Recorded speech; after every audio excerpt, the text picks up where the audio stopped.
comes into the chapter called Starting with Pickups. And the first thing I want to mention is, because I failed on this one a couple times, is when you are rehearsing a group for the very first time, make sure the ensemble knows that there is a pickup into the first full measure, depending upon how many notes they are. In this particular case, there's 1/8 note pickup, so that you don't waste some rehearsal time at the very beginning just because you made an error that way. So having said that, the standard pulse would be 6 beats to the bar for this. But sometimes, if you just conduct 6 beats to the bar, it gets boring, it gets stagnant. So every once in a while, if you study the score, you'll see that there's a place to put in what's called a melded gesture. La dee dee dee dee dee. So you can slow down, and it sort of attracts the instrumentalist's attention a little bit more. So there are times when you have to watch the phrase and stagger the different types of entrances. Also, there are places where the winds are being are playing string parts. So we've got to phrase it a little different way. So if we have some rehearsal time available, I might do a little bit of tweaking on some of the phrases. But that's the way that I'm going to go about this particular excerpt. And since I made mention of this in the video excerpt out there, Matt, you have an 8th note pickup in the first full measure, and there is an 8th note pickup into the first full measure.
Should my note move over?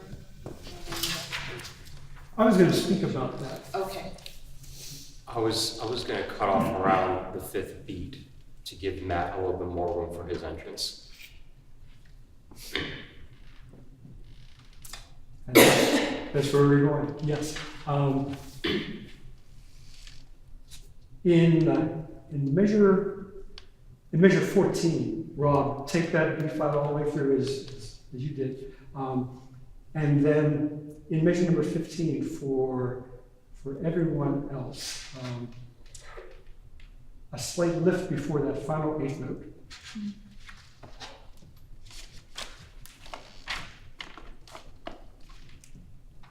Then in measure number 17, Matt, would you lift before your last 8th note? 17. Yes, sir.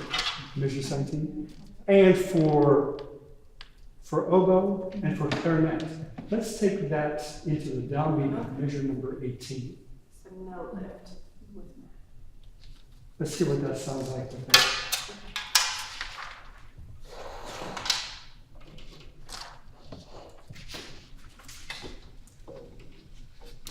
And then the last three measures, each measure will be just a little bit slower than the other, and then we'll hold on to that E flat G. A fermata that's not quite a fermata.